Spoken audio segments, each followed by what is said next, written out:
Hi, Emma, can you hear me? Yes, I can. Great. Okay, so since you're here, I think we'll go ahead and get started. More people might come in, but that's okay. They can just join and listen to as much as they'd like. Thank you all so much for coming today to this Meet DC Interns info session. My name is Julia, and I'm a program coordinator for WSP. Today, we're being joined by Emma Beadle, who's a political science student at University of Portland, and they're working for the International Rescue Committee this semester. So we have a lot of exciting things to hear about that. Before we officially get started, there will be time at the end to ask questions either to Emma about their experience in the program or to me with just general questions about the Washington semester program, about admissions questions, housing, things like that. So if you have questions in the meantime, you can put them in the chat and we'll address them at the end. But otherwise, you can just ask away after Emma gets through all of these questions. So without further ado, we'll go right in. There are all different kinds of programs, both study abroad and programs that bring students to DC. Why did you choose the Washington semester program in particular? I feel like it's kind of like a weird thing for me. I applied to American, really wanted to go to American or GW or somewhere in DC. Um, just wasn't really in the books financially, so I went to University of Portland, which was a lot more affordable, knowing that they had WSP, because I just wanted to get to DC in any way that I could. Um, so I wanted to pursue the program more generally just to have the opportunity to study in DC and also kind of have that American, kind of like reputation on my resume as well. Yeah, so you're from a partner school, which is great because that makes it really simple for coming and applying and being part of the program. But students from any sort of university can come, and you're totally right. It's just a great way to get here, and then especially to learn more about it. Something I should have mentioned at the beginning, in case anyone's joining who doesn't really know what the program is about, is that one of the major components of our program is every student who comes through works an internship. And one of the nice parts about the program, I think one of our biggest benefits is that we try to help you find your internship for the semester. So we have all different kinds of support services in place to do that, as, such as an internship coach, who all of our students work with, my wonderful colleague Karen, but also an internship database and different opportunities to meet employers. So Emma, if you don't mind, would you be able to talk a little bit about what your experience was like landing an internship and how it was working with Karen, the internship coach? Yeah, absolutely. I think probably the best or kind of like most central support that I received from Karen was assistance in like developing my resume and cover letter to the same format that DC generally uses. I had done like plenty of resumes and cover letters before, but the format that DC used was pretty different from the one back home in Missouri that I had used for work and also in Portland. So, kind of like that unique perspective was super helpful in terms of finding an internship. Also the like simplicity or that kind of internship database website, super helpful. It gives you a lot of opportunities to either apply directly through the coordinator, so you can have like your resume uploaded, a cover letter uploaded, and it's just like one click boom. Um, but it also allows you to kind of get in contact with just organizations or find out about organizations in general. So you can see a listing. Maybe it's like not a position you're interested in, but the organization's interesting to you. I did that with IRC actually. Like went to their website, kind of did some like deeper like digging into what positions they still had open, and that's how I was able to find my internship. I definitely think that having the resume and cover letter in the format that I did helped me find one a lot faster than some of my colleagues in the program. But I also think that, and I had talked to my colleagues about it too, who had kind of more difficulty, and having a niche like immigration definitely helps as well. Having kind of like a niche interest, or if you have something that you just maybe you're not super experienced in, but you want to explore that's more specific, like that was really helpful as well to kind of apply to those more specific positions as opposed to just kind of like general like government affairs interns, whereas those get a lot more like clicks and applications, I feel like. Yeah, no, it's so nice that you were able to apply to something that's like a specific area of interest for you. That's why my colleagues will talk all the time about how like it's so important to apply early and to get started on your search early because you can be a little bit more picky in what you want. But with that being said, if you come in really not knowing what you want, if you just want to do something generally governmenty, then of course there's so many options for you here. And that's so interesting about how there are different resume styles like across the US. I hadn't even really considered that before, with how you'd have to kind of tailor it regionally for DC. So thank you so much for sharing that. It looks like you might be at your internship right now. Is that right? Actually, I am another benefit of being in DC is the access to like all these crazy events and forums and stuff. So I'm actually at the IMF spring meetings right now. Oh my goodness. Um, yeah, so I was sponsored through my institution to through the IRC and then UP as well to kind of try to bring back like migration insights um, from the IMF spring meetings, but also just to kind of like monitor and do like a write up for my school back home. Okay. Climate change is a big topic this year at the IMF, Yeah. so Wow. looking at climate migration is a it's a big topic here. So yeah. Okay, well, that's so exciting that you're there. I actually have an IMF water bottle because I don't know if you can see. Anyway, because one of my friends works there, so you'll have to say hi. But anyway, it's really I was just assuming that you're at your internship because that was the next question I was going to ask about. It's totally fun that they're sending you to the IMF. But if you don't mind, would you tell us a little bit about what the kind of work is that you do at your internship at the IRC and a little bit about what you've been learning there so far? Yeah, so first, just to kind of like break down the IRC a little bit more and do like a more general kind of discussion of the kinds of internships they have. So the IRC is a RA or a refugee resettlement agency. So the IOM or International Organization for Migration sends the IRC or different resettlement agencies around the US kind of a list of folks that have been approved with refugee or asylum seeker status. And then they come to our office. Whenever they arrive, we have a team that picks them up from the airport, finds housing, assists with like kind of immediate needs and concerns. And then my department, so they take the client for the first 90 days they're in the US. So kind of that immediate resettlement process. Um, and then my department, which is ECM or extended case management, then takes on refugee and asylum seeker clients after their first 90 days in the US. So we deal with kind of the nitty gritty of what it looks like to assimilate to U.S. structures and to life in the U.S. as a refugee or asylum seeker. So the majority of what that looks like for me is just social work. To be so real, it's working with clients to develop a service plan, walk through what assets they have, what skills they have, what they're confident in, and then also walking through barriers or things they see as challenging for their time in the U.S. Getting accustomed to different procedures, getting accustomed to finding a job and what the job market's like in the U.S. Housing, and honestly anything. Our clients range from folks who are like professional surgeons who have multiple degrees to pastoral farmers who have never had any kind of formal job experience. So it really depends on the client, kind of what my job looks like, but the majority of it is coordinating public benefits for clients, working through that asset barrier structure. So looking at what can we do as the IRC to get clients to where they want to be. And then the kind of more fun part is getting to meet with clients, getting to do home visits, checking in with them, getting to go with them to different offices. Um, so, like for example, I speak Spanish, so I have a lot of Spanish-speaking clients because clients generally feel more comfortable whenever there's a caseworker that does speak their native language.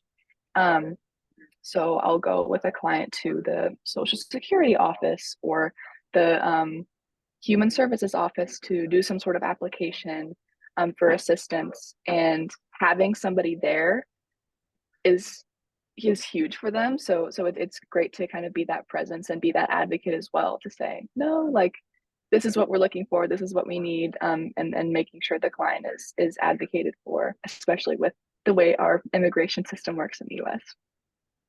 That is so cool that I hadn't realized that you're so client facing. And the fact that you get to interact with all the people that you're working to help is really amazing. I feel like a couple of students, I know that Michaela, who's another student in our program, has kind of also talked about interacting with clients at her firm. And I think getting to really work with the people that your organization is meant to assist is a really incredible experience. We actually get to have another sort of unique perspective today because Emma recently submitted a really amazing video about a day in the life of their internship, which we don't normally show during these, but it's really great and it gives you even more of like a visual sense of what you do. So Emma, if you don't mind, we're actually going to show your little video that you made for the program. It's really short about what working at the IRC looks like for you. So let me know if you can't hear it, and I can just pause and go back. Yeah, sure, sounds good. My Thank name is you. Emma Beadle, and I work as a case management intern at the International Rescue Committee, a refugee resettlement agency in Silver Springs, Maryland. Let's walk through the IRC office and some of the work I do as an intern. The first people clients greet when they enter the office are amazing walk-in staff and waiting room, where they wait to be seen. We have toys and books as well, because oftentimes clients need to bring their children with lack of access to affordable childcare. Here's where the interns work and where my team is located. Me and my colleague Purva added some flair to the space to make it more homey, and even an affirmations jar for tough moments at the office. Here are our call rooms where I make weekly calls to clients to check in on their resettlement process and address any concerns or questions they have. After my morning calls, I get to addressing client concerns. Here, I'm coordinating phone donations for clients as part of a new IRC initiative that promotes gender equity by ensuring that wives of our male clients have access to phones. Aside from donation coordination, I work on public benefits applications for clients, getting them access to food stamps, cash assistance, and WIC benefits, enrolling clients in English courses, and assisting them with housing support or eviction court processes. Our clients can be refugees, asylum seekers, or folks who have special immigrant visas from around the world. But right now, the majority of my clients are Haitian humanitarian parolees and refugees from Latin America, since I speak Spanish, and clients tend to appreciate and feel more comfortable with a caseworker who speaks their language. Other teams at the IRC work with clients on employment, youth services, economic empowerment, and immigration or legal concerns. I hope you're inspired to learn more about the IRC and the important work they do in the US and abroad. Okay, finally, before we move to the next set of questions, which is about the courses that we offer, I was just wondering if there was any sort of standout moment or lesson from your internship that you'd like to share I guess you have just a couple of weeks left, likely at the internship. So you're almost at the end. Has there been any sort of moment that you really just especially loved? Yeah, I think there are like two that come to mind. We do kind of like rental assistance applications. So getting employment cards in the US is pretty difficult. It usually takes 6 to 8 months from the start of the application all the way to receiving it in the mail. So folks don't really have a way to make money or pay rent for their first 6 months. So that results in a lot of debt. Um, but on the positive side, there are a lot of programs that we can apply for rental assistance. And getting that like verdict back that's positive is super exciting. I had a South Sudanese client who was a pastoral farmer, had no formal work experience, had trouble finding any kind of employment, and then her spouse as well was functionally deaf, so we had a lot of issues finding employment. Um, and we got the notification that they had been approved and they have a pretty large family as well, so their housing was pretty expensive. And we got like a letter in the mail that said that it was approved to pay off the like $20,000 in housing debt that they had. The county was going to pay it. Wow. And it was really funny to see the entire office like lit up. People started screaming because we had all been working really hard on the application and follow-ups consistently. Um, so it's like those moments of like celebration and excitement and calling the client, and it's almost like we're more excited than the client is to hear about the debt, so the debt being paid off. So that was a really sweet moment. And then another one I just want to highlight as well, that there's like a little bit of like department crossover too. So there are different events where they ask for volunteers, and IRC interns are allowed to attend as volunteers. And one of them, we had like a few different youth events where we'll go to like different museums with the like children of our clients. And it's just super cool to see people meet each other and be like, wait, I'm from there too, and make connections and find community. And just being able to facilitate that and like chaperone and watch people have like so much, watch younger kids have so much fun, especially when you do kind of deal with the like asset barrier structure and you don't see that kind of like lively joy in the day to day. But being able to take the kids to the museum was super cool. All the science experiments at the was it the space museum? The kids Iron Space. loved those. Yes, yes, those were super fun to watch. Well, yeah, I hadn't even considered how you all like are working to make community for these people here in addition to like helping them as individuals or as families. That's amazing just because they're coming to this unfamiliar place. I hadn't realized that. So thank you. Thank you so much for sharing that. Those sound like truly amazing moments. I guess like working hands-on, especially with all of these people, any sort of win must be just such an amazing celebration. So anyway, we're going to go into the next really big component of our program. In the fall and the spring, students take immersive seminars with WSP, and these are usually very different from traditional lecture classes because you are going out more into the city and going to different institutions that are related to your coursework, or you might be hearing from guest speakers who are once again relevant to your coursework. So how would you describe how these seminars are different from normal classes? And what does a normal day in one of our seminars look like for you? And oh, sorry. Also, if you could say, we offer about 5 seminars each semester, and students usually enroll in 2. So if you could share which ones you're enrolled in, that would be great too. Yeah, so I'm enrolled and I also took on like the extra credit option, which allowed me to kind of customize further what courses I was taking. So I take an extra course at AU, which is Refugees, Migration, and Culture. So like directly related to my work, which is cool. But the 2 seminars I take are International Peace and Security, and Criminal Legal System. So like mass incarceration, racial disparity, in our legal system. So the International Peace and Security, well, both of them, we do a lot of site visits. So around DC to either like networking events, or we went to like a Brookings talk on trade agreements and international peace and security. But I would say like a good typical day would be when we went to the Japanese embassy. So for example, we'll go like in early in the morning. Actually not that early. It's kind of nice that it's a little bit later too. Class, whenever you're just sitting in class, actually starts at like 11:20.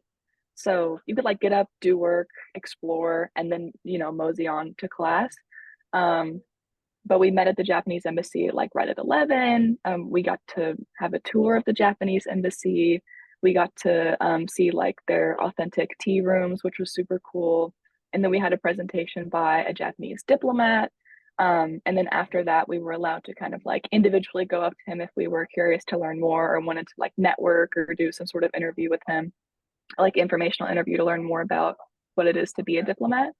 And then we like split around like 1 o'clock. We'll go get like lunch. And Dr. Guru, our professor, is like, okay, let's meet back at this location at this time. So we actually ended up meeting at the Library of Congress to finish our class. So we all meet back at the Library of Congress downtown, are able to find our own lunch or just go home and grab lunch, which is what I would do because it's more affordable. And then meet at the Library of Congress for like a debrief and then kind of like a formal discussion, like a more typical kind of like lecture with slides to talk about how the Japanese embassy and is like a form of diplomacy, and then relate that to international peace and security. And then we usually break around like 3, like 2:30 to 3. So you really have like the rest of your day as well after that to either do work, or what I do is I just like do a lot of homework during those times. I don't know why it like blew my mind the first time I found out that instead of just doing one site visit, like you could do multiple things in a day and kind of like have multiple trips that all relate to each other and get these opportunities to kind of like reflect even hours later, hours later on. And that's really cool that you got to talk to the Japanese ambassador like one-on-one. Do you often get the chance to talk to the guest speakers kind of as an individual student, or is it usually just them talking to the class as a whole? If they're So what Dr. Gurr always does, which is kind of nice, she's my international peace and security instructor. And this has been the same in criminal legal systems too. I can't speak for other classes, but a lot of times it'll be like the speaker will kind of sit in the lobby before class and like talk to the professor, and kind of like the professor gives them a debrief on like, hey, our student, like, these students are doing an internship, kind of that debrief session or whatever. And then during that time, you can usually kind of like stick your head out and be like, hey, I'm really interested in your work. My name's Emma. Here's a business card. Like, I'd love to continue this conversation, like kind of network. Or what I've had in with one of the kind of like research speakers that came and talked to us at International Peace and Security is like, if you ask really good questions, sometimes they'll approach you after class. Or before they left, he was like, hey, can I get your card? And I was like, absolutely, like, I'd love to continue the conversation. So stuff like that, you can usually kind of like stick your neck out to get in contact with who you want to, and the professors absolutely welcome it. Like, they step aside from the conversation and are excited to see you make that connection. And then at other events too, like the Brookings event that we went to, it was kind of like a formal presentation, and then afterwards all the speakers that were on the panel just kind of like lingered, so you can go up and kind of make your move and give your card. So yeah, it depends on the event. Okay, so it sounds like if you're like proactive, if you're kind of trying to put yourself out there, you can pretty easily like talk to these speakers and give them your contact information. Kudos to you. One of the last things you've already kind of touched on, a couple of the people you've heard from and the places you've been. So maybe you already mentioned, but I was just going to ask what your favorite site visit or guest speaker has been so far, or if there's one coming up that you're really excited about, what that would be. Our one this past week was super cool. We had he works in the State Department, the director of, I think it was the Office of Protocol International Affairs. So he kind of coordinates like the safety and security of all the embassies. So he was talking to us about like casually like going to the Japanese ambassador's house for lunch today. He was like, sorry, got to roll to go eat lunch with the Japanese ambassador. So that was super cool. And then we had two speakers that day actually, and the second speaker was a political diplomat from South Africa, the South African embassy in the U.S. And so, if like you all are aware, like after Iran announced like missile strikes, South Africa has throughout the process been kind of like a key mediator, and just in general, as he described to us, as like a key mediator in global conflict around the world. So we were able to ask him specific questions about like current events, about like the status of Palestine and what South Africa's doing in their ICJ case, and like just like get directly from the source of what's happening, what is South Africa's role in diplomacy in the world right now. And it was super cool. And he kept being like, I'll tell you what I can tell you. So that was kind of cool too. Like, he has to keep some stuff confidential. But we all had like really good discussions, and the class was like super excited to have this diplomat just like casually in our class. It feels so crazy to like just to watch them walk into the Spring Valley building on AU's campus. I'm always like did a motorcade take you here? Like it's always kind of crazy. But that one was definitely kind of like a starstruck moment of like getting to ask those questions to a South African diplomat. Yeah, no, it's cool that you're hearing from people who are actually working on these things in the moment instead of just like, someone who worked in the State Department 40 years ago, or something like that, which would also be cool. But it's nice that you were able to talk about current events. Okay, so this is kind of our last little transition to the last few questions for Emma. Students in the program typically live in apartment buildings that WSP is partnered with. It's called turnkey housing. We have 3 of these buildings, 2 in downtown DC and 1 across the border in Maryland. And for a lot of our students, it's their first time living in apartments and cooking for themselves and kind of living a little bit more independently from back on their college campus.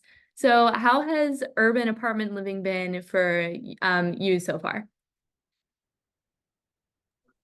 In Portland, I lived in in an urban setting as well, so I was a little bit more used to it. I also live in a house independently with working roommates, so the transition wasn't as drastic for me. But my for some of my other roommates who did come from like a college dorm, like they did talk about how like that kind of shift, especially because if you're in the one in the like residence in Maryland, you're a little bit closer to campus. But I don't think I know a single student who has like an AU dining plan. So like cooking on your own is a big thing. But our apartments are like insanely nice. Like it's fun to cook because we have like all stainless steel appliances. It's like it's very fancy. So it's definitely just an amazing experience to get to live in an urban setting like that. And you know, if you have like a scholarship, have it paid for in a way that like I feel like I wouldn't normally be able to afford to just like live in downtown DC, like a 20-minute walk from Capitol Hill. So it's a super cool opportunity. There are a lot of like amenities at the apartments as well. It definitely feels like vacation in a sense. Like it feels like our own little kind of like beach house in the middle of downtown DC. In terms of like living in the city in general, my friends have had like not like any like super negative experiences, but just like what you would expect living in a city and living in like a densely populated area. So it's always important just like, you know, use common sense, like stay aware of your surroundings. But once you kind of like pick up those kind of skills, you really have no issues kind of fitting into, and also just kind of watching what other people do. Like there are different little DC customs, like standing on the right side of the escalator in the metro so that people who are walking up the escalator can go on the left, or like little things like that. So just like remaining aware, honestly, that's kind of like all it took to get accustomed to the environment. And then I would say as well, like maintaining good relationships with your roommates. Everybody gets really busy really fast once their internship starts. So it's like easier to kind of start like roommate contract, building relationships, even just like going out like for food every once in a while to like check in and make sure everyone's on the same page, was super helpful. And yeah, it's super cool environment, and being in a apartment where there's like also other outside of your personal apartment, other WSP students is super cool. So we've had like gatherings on like the roof or something to like cook food with other WSP students, or kind of arranged like, oh, like let's go to this museum or whatever, especially the first week whenever everyone's kind of getting situated. We kind of did everything in groups. And then bit by bit, you kind of find your way to do things independently and based on your comfort level as well. Was there something that was on your DC bucket list that you were really happy to check off? Or is there something before you leave that you're hoping to get in before heading back? I loved, and this is like so typical DC, but the cherry blossoms are insane. And where I go to school in Portland, Oregon, we have like the second best cherry blossoms in the US. So it was super cool to see the actual number one cherry blossom. And just in general, like I live in the downtown location, just being that close to Capitol Hill, like Capitol Hill in general, seeing Washington Monument and the Capitol were definitely on my bucket list. So just being that close to it, just like in a walking distance, was crazy. I've checked it off my bucket list like 25 times now. So No, the cherry blossoms definitely never get old. Even people always complain about the crowds, like, oh, this is bad, but then at the end of the day, it's like one of the most incredible things you've ever seen in your life. But it sounds like we all have to go to Portland if we want to get like a better sense of the whole US cherry blossom scene. Okay, so just since we're running a little bit short on time now, I'm gonna ask two more just short questions. The first one is, have you had a favorite memory so far in the program? I really enjoyed exploring DC with colleagues. I would say like the IMF meetings have been kind of amazing. I got to watch the director general of the IMF and then the directors of the WTO and the World Bank speak as well. So being in the same room as them was kind of crazy. Okay, and then final question. How would you say this program has had an effect on you, either personally or professionally? If it's made you start considering what you want to do in the future, if it's had an effect on your future plans? How has it generally just had an impact on you? It's been super cool to be surrounded by like-minded people, or people who are just um and like almost like ambitious in the same career path, or not even same career path, but just same like way that you are. And they're everybody's like really excited and really grateful to be in DC. And so that's just a super cool environment to be a part of. Just being around those kind of people just kind of like does something to get you excited about the work you're doing. And then in terms of like professional ambitions, I got a job with the State Department next year. So I'll be working for their Bureau of Population, Refugees, and Migration. So they told me in my acceptance letter that like they gave it to me because I had worked at the IRC. They were like, that was one of the kind of main points that drew us to your application. So these experiences like do get you tangible benefits. And also just the being in DC and having like exposure to stuff like this. Like I can just run and do whatever. And if you do research and you're diligent about it, and you can submit applications to get student passes for all these different events on time, you can really customize your experience in nonprofit, business, government, anything, to like pack it in and get as much done as you possibly can. I also had an opportunity to attend a forum for migration up in New York as well while I was here, and I would never have flown all the way from Portland to New York. So being in close on the East Coast is cool too. Yeah, it's an easy trip. Huge congratulations on the State Department offer. That's amazing. And it's Thank amazing to you. hear that they so value your IRC experience. So wow, congratulations. And will that be in DC next year? So it's like virtual federal service. So I'll be able Okay. to stay in Portland Yeah. and yeah, continue to work in DC, but not in DC. Okay. Well, thank you so much for answering all that. It sounds like you truly are making the most of your time here. So it's really nice to hear about all the things you've been doing and what the rest of our students are enjoying. Um, I'll go ahead and stop the share, and then it looks like we have, oh, okay, everyone is saying congratulations. Okay, that's so sweet. Does anyone have questions for Emma? General questions about the program before we head out for today? Can I ask a quick question? Thank you. Thank you so much, Emma, for sharing your stories and experiences. I was very invested in all your stories. They were very fascinating to hear about.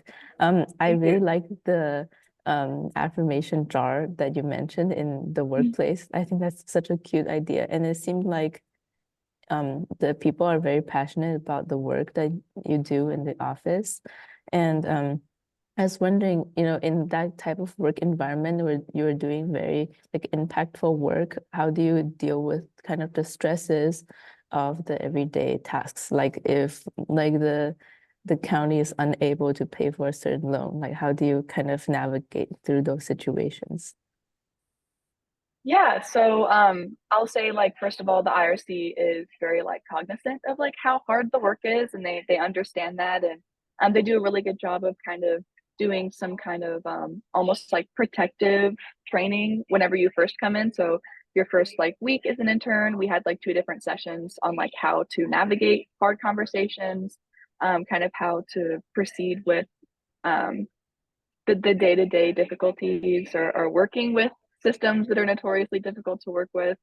But then additionally, the office environment is honestly such a huge part of it. There was one time, and this is like the only time I've ever seen someone actually like upset at office, but I guess one of the caseworkers on a different team had like a really negative interaction with the client, wasn't able to like make any progress, and kind of came back and was like upset and crying, and the entire office like crowded around her. There was like a group hug at one moment, which I was like, that I would never have expected that. And just kind of immediately we're like, no, like take the rest of the day off, like go home, take a bubble bath, do whatever. But like they're very good about making sure that you have boundaries with clients, teaching you how to build those boundaries with clients, um, and then also kind of reaffirming. The way my supervisor says it is like, you don't want to like numb yourself to how difficult the experiences of clients are, but you also and this works in my head as well. This is kind of the mantra that I use, is that like you can't do the best work that you want to for clients if you are not at your best. So anytime that stress like gets to you, the IRC is immediately, and my supervisors are immediately like, take time off. Like if you need to leave, leave. If you just want to take a long lunch, like do that. And any difficult situations too, they're really great about it. I can just be like, hey, not really sure how to handle this, and they'll be like, I got it, don't worry about it. So they're really great and not totally understanding that it can be a hard environment. And a team of interns too, like we all bond over it, and getting lunch and things like that, and they create environments where you can kind of build community to help you with that, the difficult piece, I guess. Oh, that's so wonderful. Thank you. Does anyone else have a question for Emma or just about the program in general?